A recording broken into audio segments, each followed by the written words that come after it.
The bride's mother texted me, calling my autistic son a freak and banning him from the wedding. He read the text and was heartbroken, but his aunt, the bride, wanted him there.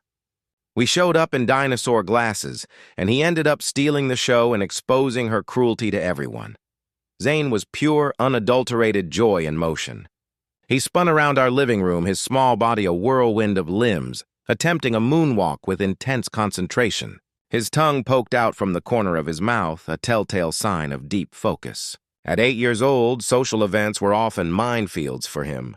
His autism meant navigating neurotypical expectations could be exhausting, sometimes overwhelming.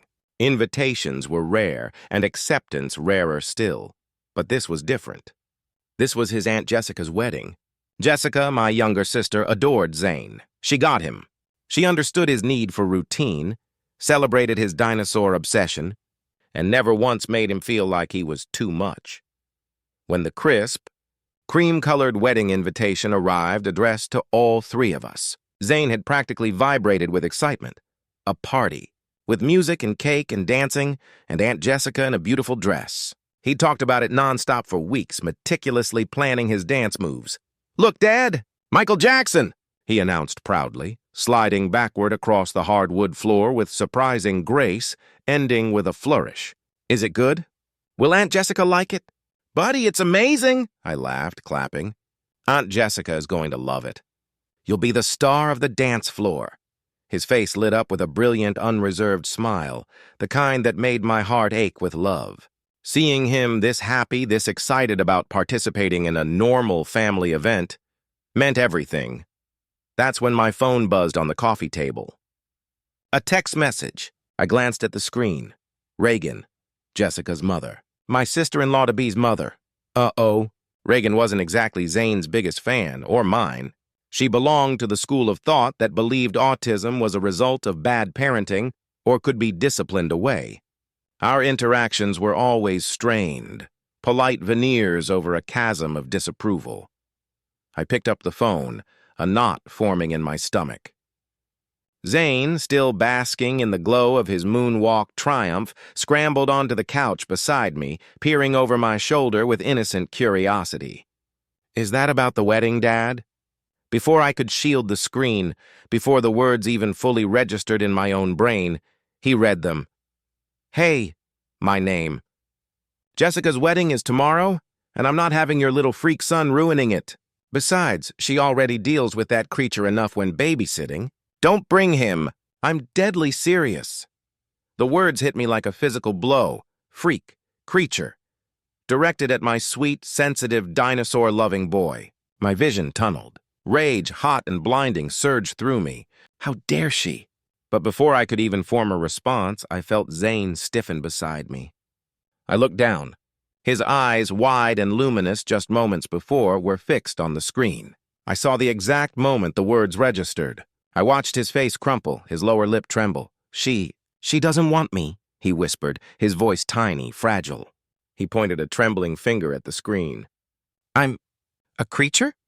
The tears started immediately. Not a loud tantrum, not an autistic meltdown, just silent, heartbroken tears rolling down his pale cheeks. He didn't make a sound, just stared at the hateful words, absorbing their poison. I thought Aunt Jessica loved me," he choked out between silent sobs. "Oh, buddy, she does love you," I said fiercely, pulling him into a tight hug, my own anger momentarily eclipsed by the desperate need to protect him. "So much. This isn't from Aunt Jessica. This is from Reagan. You know how Reagan can be sometimes grumpy." It was a weak explanation, pathetic, but it was all I had. My phone buzzed again. Another text from Reagan. I tried to angle it away, but Zane saw it too. "I mean it. I've hired security. Your son's name isn't on the guest list." Zane let out a small, wounded sound. "Security? Like police? To keep me out?" His tears flowed faster. The idea that someone would actively bar him, treat him like a threat, was incomprehensible, terrifying. My thumbs flew across the screen, anger overriding strategy. "Reagan, this is cruel and unacceptable. Jessica loves Zane. She specifically invited him. She would be absolutely heartbroken if he wasn't there. Her response was instantaneous, cold, and utterly dismissive. It's my money paying for the bulk of this wedding. My rules. He's not coming. Zane was full-on sobbing now, burying his face in my chest. I practiced my dancing. For nothing, he wailed, his small body shaking. I wanted to show everyone. My moonwalk. Something inside me snapped. The anger returned, cold and sharp this time. Screw Reagan. Screw her money. Screw her bigotry. Jessica loved my son. Jessica invited my son. That was all that mattered. I pulled Zane onto my lap, holding his tear-streaked face between my hands. Listen to me, Zane, I said, my voice low but firm, infused with a certainty I didn't entirely feel but desperately needed him to believe. Listen very carefully. We are going to that wedding. He looked up, his eyes wide and uncertain. But, Reagan said, security. Screw Reagan and screw her security, I stated, meeting his gaze directly. Aunt Jessica invited us. Aunt Jessica loves you. That is the only thing that matters. Reagan doesn't get to decide who is welcome at her daughter's wedding. And she definitely doesn't get to decide who loves you or if you're a creature. You are amazing, and you are wanted. I wiped his tears gently with my thumb. Now, do you want to go shopping right now for the absolute coolest, most awesome wedding outfit ever created? A tiny flicker of interest sparked in his tear-filled eyes. Really? Really, I confirmed. We are going to make you look so unbelievably awesome that Reagan is going to be furious she ever tried to keep you out. We're going to make her regret sending that text. A small, watery smile touched his lips. Can I get dinosaur something?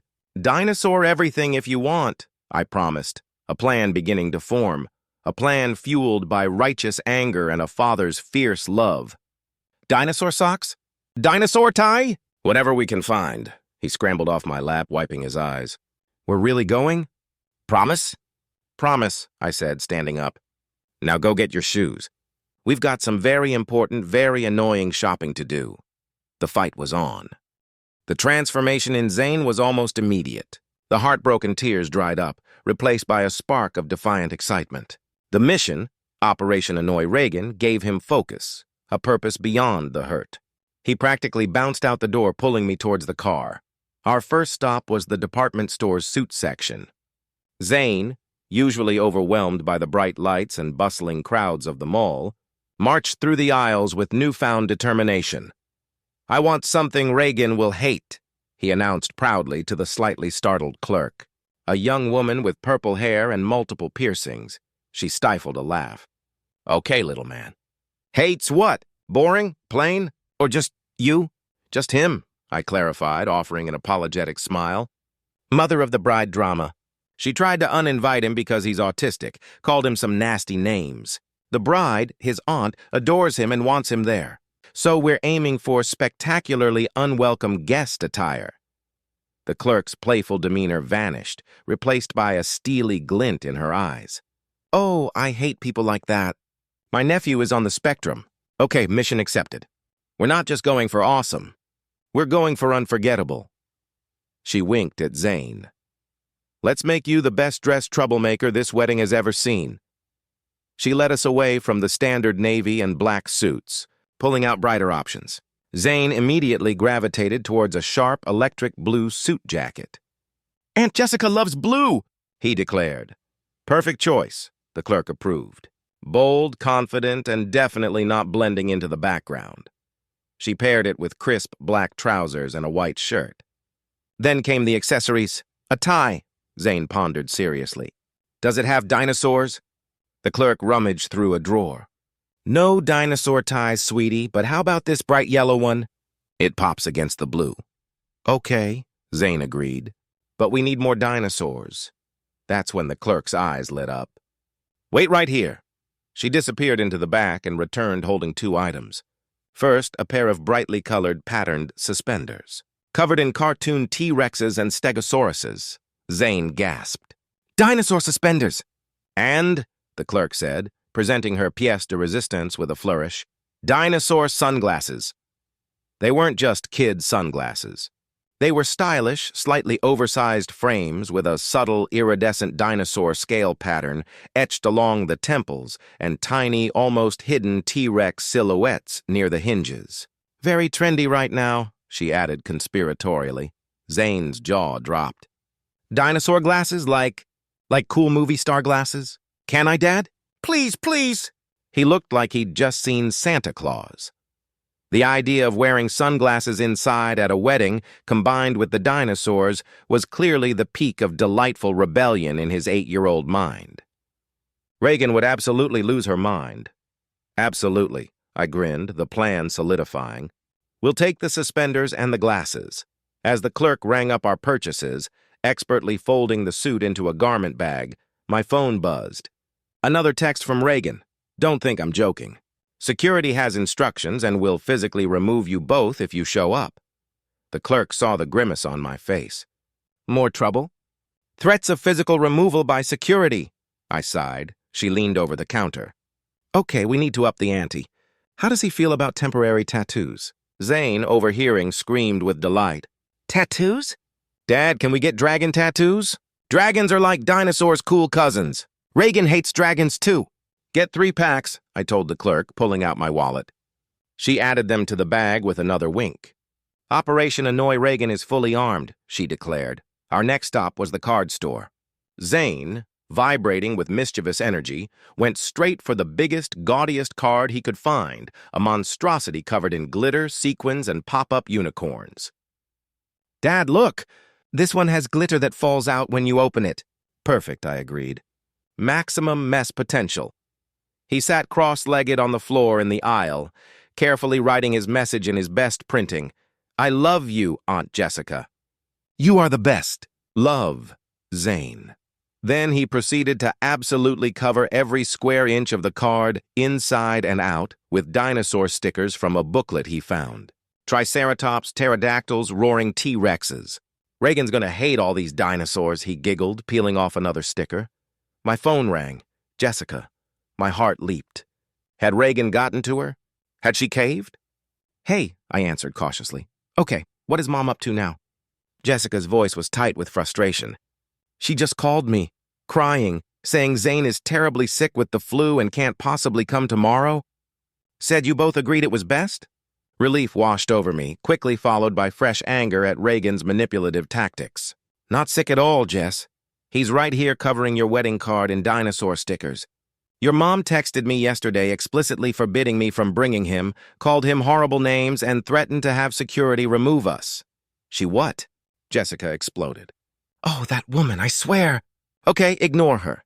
You are coming. Both of you. End of discussion." "She said she hired security, Jess. Said his name isn't on the list." "Well, I'm the bride," Jessica retorted fiercely. "And I say my favorite nephew is on the list. Don't worry about Mom or security. I'll handle it." A mischievous tone entered her voice. "In fact, I think I have a special job for Zane. How would he feel about being my unofficial ring bearer? Just walk down the aisle before me looking adorable. It'll drive Mom absolutely insane." I relayed the question to Zane. His eyes went wide. "Walk down the aisle? Like in a movie? With the rings?" "Not with the real rings, buddy," I clarified quickly. "Just walking down, looking cool." "Yes!" he shouted, jumping up and down in the card store aisle. "He's in," I told Jessica. "Perfect," she laughed. "Okay, gotta go deal with flower arrangements and Mom's meltdown. See you tomorrow. And tell Zane to bring his best moonwalk." "Will do." "Love you, Jess." "Love you too. Don't let Mom win." After hanging up, feeling significantly bolstered, I saw Zane holding up several packets of colorful temporary tattoos. "Dead dragons! And robot dinosaurs. Can we get these too? From my hands? Reagan will be so mad." He was actually giggling now, fully embracing his role as the agent of chaos. "Get 3 packs of each," I said, grabbing my wallet again. This was turning into the most therapeutic shopping trip of my life.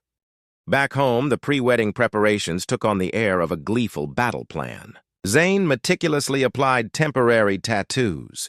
Fierce dragons breathing pixelated fire, metallic robot dinosaurs gleaming under the kitchen light, onto the backs of both his hands. He held them up for inspection. "Do they look tough, Dad?" Tough enough to scare Reagan? Extremely tough, I confirmed gravely. She won't stand a chance. Next came the bouquet. Rejecting the notion of store-bought flowers, Zane insisted on picking them himself from our slightly overgrown garden. He gathered a chaotic explosion of color: bright red zinnias, gaudy orange marigolds, purple petunias, even a few dandelions he declared sunny. He arranged them with artistic abandon, then wrapped the stems in neon pink paper towels secured with fluorescent orange craft ribbon. He held up the result. "Dad, look! This is the ugliest bouquet ever. Reagan will hate it so much." He paused, then added thoughtfully, "But Aunt Jessica will think it's funny, because she knows I made it." "Exactly," I said, my heart swelling. He understood his aunt perfectly. My phone buzzed. A text from my cousin Sarah, Jessica's younger sister. "Heard what Reagan pulled. Absolutely disgusting. Don't worry, we've got your back tomorrow. Half the family is furious with her. Also, minor detail, Grandma Betty is coming. Reagan explicitly banned her after that fight last year, but Jessica secretly invited her. This is going to be epic. Grandma Betty, Reagan's own mother, a formidable, no-nonsense woman who had famously clashed with Reagan over her treatment of various family members, resulting in a year-long silent standoff. Reagan banning her own mother. If Betty was coming, this wedding was indeed destined for fireworks, with or without Zane's dinosaur accessories. I texted back a simple "Thanks, Sarah. See you there. Zane is ready." Zane, meanwhile, decided it was time for a full dress rehearsal. He emerged from his room moments later, transformed. The sharp blue suit jacket, the crisp white shirt, the bright yellow tie slightly askew, the dinosaur suspenders peeking out, and the pièce de résistance, the iridescent dinosaur glasses perched firmly on his nose. He struck a pose, hands on his hips, dragon tattoos prominently displayed. "Okay, Dad," he asked, his voice full of mock seriousness. "Final check. Do I look annoying?" "Oh, spectacularly annoying," I assured him. The perfect blend of dapper and disruptive. "Reagan will be incandescent with rage," he beamed. Just then, my phone pinged again. A picture message from Reagan. It was a blurry photo of two stern-looking men in ill-fitting security uniforms standing near what looked like the venue entrance. The caption, "Security knows what you both look like. Don't test me." Zane saw the photo over my shoulder. His confident smile faltered for the first time since our shopping trip. "Dad, what if they really don't let us in? What if Aunt Jessica can't stop them?" I knelt down, adjusting his yellow tie. "Listen to me, Zay. We walk in like we own the place. We look for Aunt Jessica or Grandma Betty or Cousin Sarah. If anyone tries to stop us, anyone at all, then we make such a scene that Jessica has to come out and get us. Okay?" His eyes widened slightly behind the dinosaur glasses. Can I yell really loud if they try to stop me?" "You can yell the absolute loudest," I promised. "Scream your head off. It's your Aunt Jessica's wedding, and you belong there." He practiced his entrance, marching around the living room. "Aunt Jessica? It's me, Zane, the one Reagan hates. Let me in!" He finished with a dramatic stomp. "Perfect," I declared. "Now let's get some sleep. Big day tomorrow." The car ride to the wedding venue the next afternoon was filled with a nervous, giddy energy. Zane sat beside me in the passenger seat, fully decked out in his dinosaur armor, clutching the glitter bomb card and the garish paper towel bouquet. He hummed the tune he planned to moonwalk to, tapping his feet. "Dad," he announced, adjusting his glasses, "Reagan is going to be so embarrassed." "That's the plan, buddy," I confirmed, gripping the steering wheel. "But remember, be polite to everyone else. This is about celebrating Aunt Jessica and Uncle Robert, okay? Reagan is just background noise." "Angry background noise," Zane giggled. As we pulled up to the picturesque converted barn where the wedding was being held, I saw them, the two security guards from Reagan's photo, standing near the main entrance looking bored but watchful. My stomach tightened. But before I could even strategize, my cousin Sarah popped out from a side door waving frantically. "Over here, quick!" she whisper-shouted, beckoning us towards a less conspicuous entrance used by catering staff. Reagan's already inside, holding court at the bar, half-drunk apparently. "You're clear! Go, go, go!" We slipped inside, bypassing security entirely. The barn was beautifully decorated, twinkling lights strung from the rafters, tables adorned with flowers, guests mingling and laughing. And there, near the entrance, was Reagan, holding a champagne flute, laughing loudly at something someone said, her back mostly to us. We tried to skirt around the edge of the crowd, heading towards the area where the ceremony was set up. But she spotted us. Her laughter died instantly, her eyes narrowing, her face contorting into a mask of pure rage. She slammed her champagne flute down on a nearby table, splashing bubbly, and started power-walking towards us, wobbling slightly in her high heels. Zane saw her coming. He took a deep breath, puffed out his chest, and before I could stop him, he bellowed across the entire cavernous venue, his voice surprisingly loud for his size. "Aunt Jessica! It's me, Zane! The one Reagan hates!" Every head turned. The music seemed to falter. Reagan stopped dead in her tracks, momentarily stunned by his audacity. Then, from the front of the room where the bridal party was gathering, Jessica turned. Her face broke into a radiant smile of pure delight. "Zane, my baby!" she squealed, lifting the skirt of her beautiful white wedding dress and practically running towards us. Ignoring the gasps of onlookers, she reached Zane and scooped him up in a massive hug, burying her face in his hair. "Oh my God, you made it! And look at you! The glasses! The suspenders! You look incredible!" Zane, beaming, proudly presented his offering. "I brought you ugly flowers." "Reagan hates them!" Jessica burst out laughing, a genuine, joyful sound that echoed through the suddenly quiet barn. "They're perfect, Zay. Absolutely perfect." Just then, Reagan reached us seething, her voice a furious whisper. "I specifically told you not to bring him." Jessica carefully set Zane down, turning to face her mother, her smile vanishing, replaced by a cold fury I'd never seen on my gentle sister-in-law before. "Mom, did you really try to ban my 8-year-old nephew from my wedding?" "He's not your nephew," Reagan spat, gesturing towards Zane with contempt. He's family," Jessica cut her off sharply. "And his dinosaur glasses are amazing. Now, if you'll excuse us, I have a wedding to get to, and my unofficial ring bearer needs to get in position." She took Zane's hand firmly. Before Reagan could explode, another voice cut through the tension, clear and imperious. "Reagan, dear, still trying to gatekeep family events, I see?" We all turned. Standing near the entrance, radiating an aura of regal disapproval, was Grandma Betty, looking elegant in a lavender suit, her white hair perfectly coiffed. Reagan's face went from furious red to shock white. "Mother, what are you doing here? You weren't invited?" Grandma Betty finished smoothly, walking towards us. "Oh, but I was." Jessica was kind enough to extend an invitation. Unlike some people, she still values family.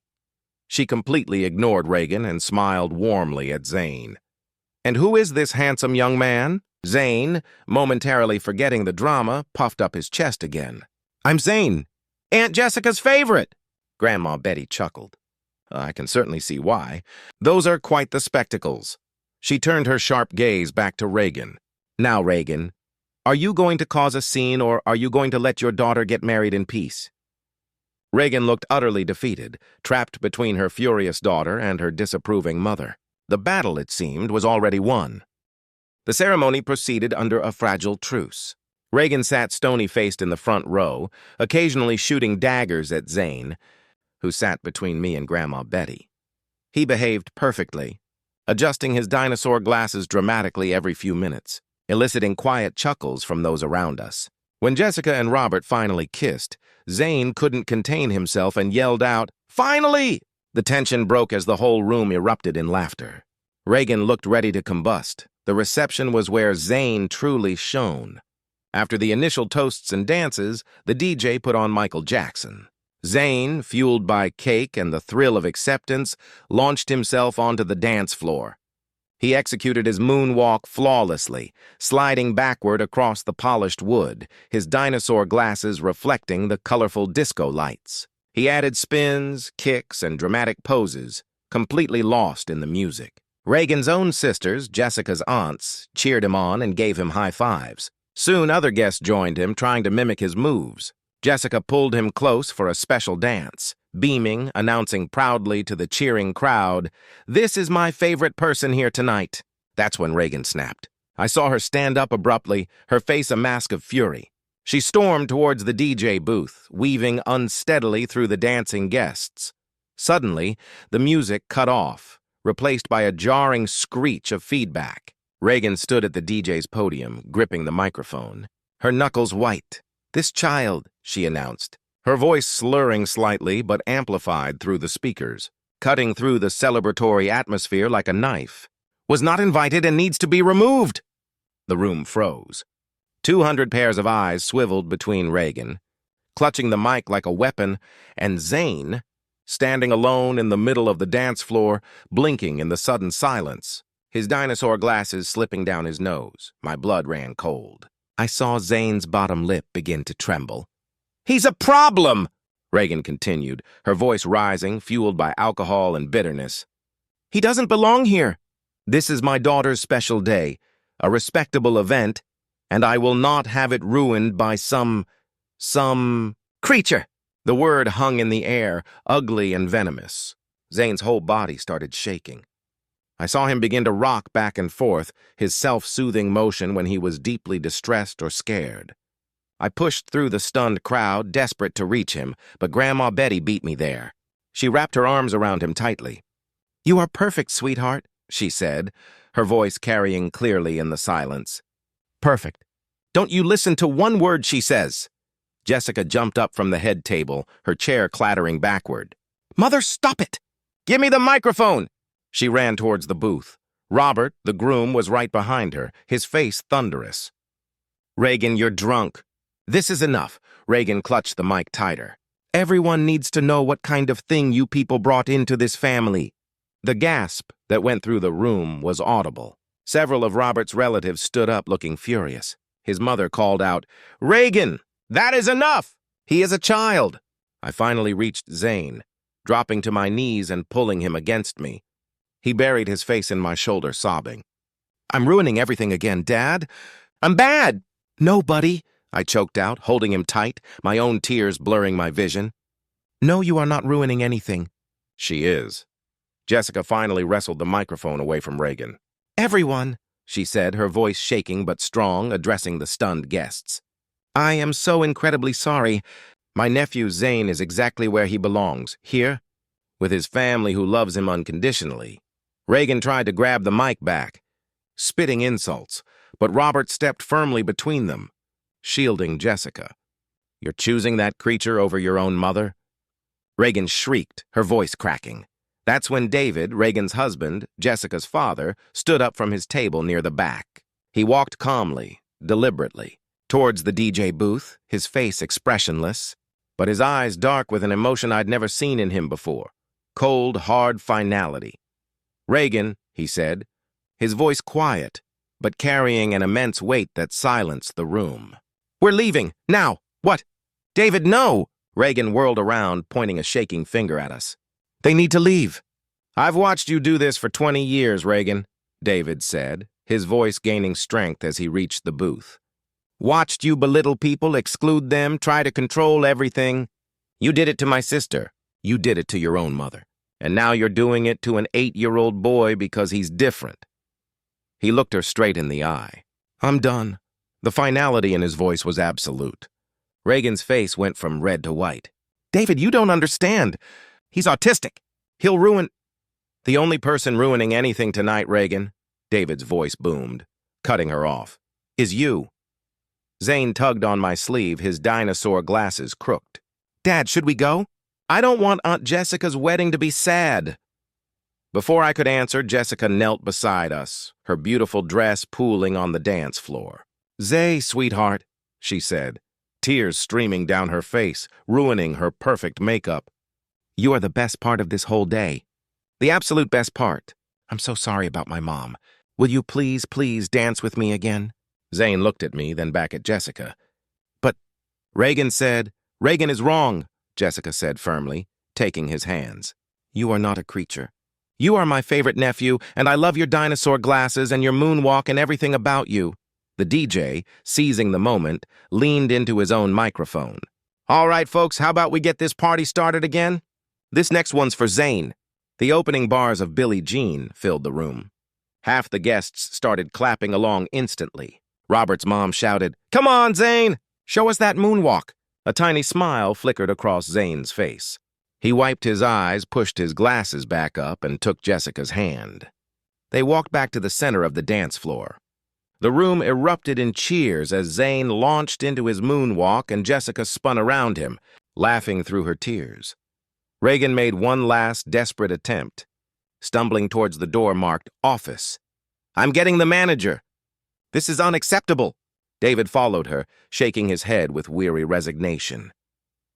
While they were gone, the party roared back to life, centered around Zane and Jessica on the dance floor. When the song ended, Zane took a dramatic bow and the applause was deafening. Robert hoisted him onto his shoulders. "This is my new nephew, everyone. The undisputed coolest kid at this wedding." Zane beamed, the earlier tears completely forgotten. Reagan returned with a tired-looking venue manager, pointing at us. "These people weren't invited." The manager looked at Jessica, laughing with Zane on Robert's shoulders, looked at the happy crowd. "Ma'am," he said carefully, "the bride clearly wants them here." Robert's father calmly showed the manager his contract and receipt, confirming he was also a host. The manager nodded and walked away, leaving Reagan standing alone. "You'll all regret this," she sputtered, her voice cracking. "Jessica, you're out of the will." Jessica laughed. "Mom, you've been saying that for 15 years. I don't care about your money. I care about real family." David reappeared, holding Reagan's purse and coat. "We're leaving, Reagan. Now." He guided her firmly towards the exit. At the door, she turned back one last time. "That child will ruin your life, Jessica." "The only thing being ruined tonight is your relationship with everyone who matters," Jessica called back, taking Zane's hand. After the door closed, Grandma Betty raised her glass. "To Zane, the best dancer here!" "To Zane!" echoed through the room. Later, David returned alone. He found me by the bar. "I'm filing for divorce Monday," he said quietly. 20 years. Your boy was the last straw. He told me he was setting up a college fund for Zane. That boy showed more courage tonight than most adults ever do." As the party wound down, Jessica and Robert insisted Zane be in all the official family photos, front and center, dinosaur glasses and all. He got the first piece of cake after them. I carried a sleeping Zane out to the car, glitter sparkling in his hair. "Dad," he mumbled sleepily as I buckled him in. "Did I do good?" "You did perfect, buddy," I whispered, kissing his forehead. "You were exactly yourself, and that's always good." He smiled and drifted back to sleep. Driving home, my phone buzzed with photos and videos from the wedding, everyone celebrating Zane. The creature had become the star,